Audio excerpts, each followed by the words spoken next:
তো কি অবস্থা আপনাদের? আগে সবাইকে জানাই very very happy new year. আমি জানি আপনি 2024-এ অনেকে স্ট্রাগল করছেন। ইনশাআল্লাহ 2025টা আপনারই হবে। If you continue your hard work. তো ভগবান মনে আজকে ভিডিওটি শুরু করা যাক।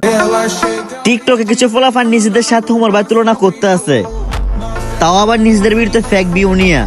হায় রে মিস্টার বক্কর, শিয়াল হয়ে বাঘের সাথে নিতে আসো না টক্কর। তোর এই ঠাট্টাস মার্কা ডায়লগটা মেনে নিতাম। বিষয়টা যদি তোর নিজেকে নিয়ে হতো, কোথায় কোনো ওমর ভাই গেছে সেটা নিয়ে পার নিতেছস তুই। এটা তো মানে বুঝলাম না। হয়তো তুই ওর হয়ে চাকরিও করতে পারস, আমার যেটা মনে হয় আর কি। এটাই হলো সিআইডি, যে 7 দিনে 100 মিলিয়ন ভিউ নিয়ে উমর ভাইয়ের রেকর্ড ভেঙে ফেলছে। সো উমর ভাইয়ের ফ্যানদের কাছে আমার একটাই প্রশ্ন, এগুলো কি রিয়েল ভিউ নাকি ফেক ভিউ? সবাই কমেন্ট বক্সে গিয়ে কমেন্ট করো। আচ্ছা বুঝলাম যে সে ফেক হোক আর রিয়েল হোক, 100 মিলিয়ন ভিউ নিয়ে ওমর রেকর্ড ভেঙে ফেলছে। এখন কথা হচ্ছে তুই কার বাল ছিপছস? তুই কি করছস বোকাচোদা টিকটকে? ওইটা বল। কে আঁকছে কে মুছছে এগুলা না বলে তোরটা বল বোকাচোদা। শুনলাম টিকটকে কেউ একজন নাকি উমর ভাইয়ের রেকর্ড ভেঙে ফেললো।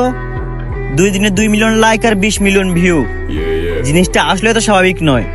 যদি কেউ তাকে চিনে থাকেন তাহলে কমেন্ট বক্সে গিয়ে তার নামটা বলে যায়। এই মাদার চোদ আবার শুরু হয়ে গেল। তুই মাদার চোদ ওমরকে ওমর ভাই না বলে ওমর বাপ বল। সারাদিন মনে হয় ওমর ভাইয়ের এত বি, ওমর ভাইয়ের রেকর্ড সে রেকর্ড, কিন্তু নিজের কোনো অর্জন নেই মনে হয়। তার বাবা কি করছে ওইটা নিয়ে পড়ে আছে। ও ভাই, আমার ভিডিও তো ভাইরাল হয়ে গেছে 1 মিলিয়ন ভিউ। ওই বেটা, তোর তো ইন্টারনেটে শেষ, এমবি নাই ফোনে, তুই এমবি কোনতে ফুরাস? কি জন্য ভাই? আমি তো মোবাইল দোকান থেকে পুরাই। এই জন্য তো তোর এমবি তো তাড়াতাড়ি শেষ হয়ে যায়। এখন থেকে এমবি কিনবি স্টার টেলিকম থেকে। গুগল প্লে স্টোর গিয়ে সার্চ দিবি স্টার টেলিকম, সে অ্যাপসটা ডাউনলোড করে নিজের ধর এনআইডি কার্ড দিয়ে নিবন্ধন করবি। তারপর সেখানে দেখবি যে সব কম দামে 1 মাসের এমবি পাবি। সেগুলো নিয়ে পুরো ইন্টারনেট চালাবি। ঠিক আমি তো বুঝি না কোন বোকাচোদা কোম্পানি এদেরকে স্পন্সর দেয়, ভালো করে বলতেও পারতেছে না। আর ভাই দেশে এত এত ফিক্সিলোডের দোকান থাকতে আমরা ফাকিং টেলিকম দিয়ে কেন এমপি ফুরাও? পিছনে কি আমাদের চুলকানি উঠছে? সে টিকটকে আসছে যে বেশি দিন হয় নাই, তার ভিতরে একটার পর একটা রেকর্ড করতে আছে। 2 দিনে 2 মিলিয়ন লাইক করছে। আমাদের ওমর ভাইয়েরও পিছনে ফেলছে। যদি কেউ তার নামটা জেনে থাকেন কমেন্ট বক্সে গিয়ে তার নামটা বলেন।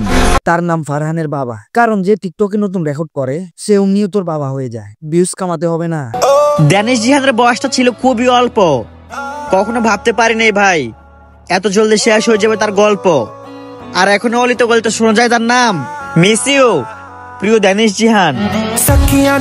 ভাই আমার আর সহ্য হন না। এখন বাংলাদেশ ছেড়ে ইন্ডিয়ার মানুষ দিয়ে ভিউ কামানোর ধান্দা, আর তোর নিজের মনে কোনো কন্টেন্ট নেই, তাই অন্যের নাম বেঁচে চলস।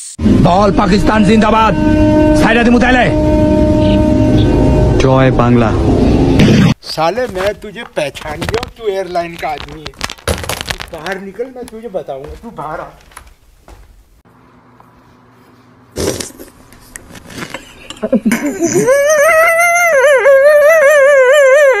আরে একজন চুদির ভাই শহীদ হয়ে গেছে আমাদের দেশের জন্য, যা কোনো এক সময় সেরা চুদির ভাই অফ টিকটক নামে তোকে সম্মান করা হবে। টিকটকে ওমর ভাইয়ের পরে আমারই সেকেন্ড রেকর্ড, যে মাত্র 2 ঘন্টায় 8 মিলিয়ন ভিউ ক্রস করে। ধর আমি যে তোকে আরো চুদির ভাই মনে করছিলাম, দেখি তোর তো রেকর্ড আছে। যাই হোক, চুদির ভাই মার্কা কন্টেন্ট হোক অন্তত আছে তো। যাক, শেষে ভালো লাগলো যেহেতু নিজ যোগ্যতা সেরা একজন চুদির ভাই। আর আপনি যদি এর মতো চুদির ভাই হয়ে থাকেন তাহলে সাবস্ক্রাইব করার দরকার নাই, আর না হয়ে থাকলে অবশ্যই সাবস্ক্রাইবটা করে দিবেন। তো ভাই বাদার আজকের ভিডিও পর্যন্ত করবে, আর আমরা তো হাসবে। তো হাসতে থাকো, ভালো থাকো, দেখা হবে নতুন এক দিগন্তে।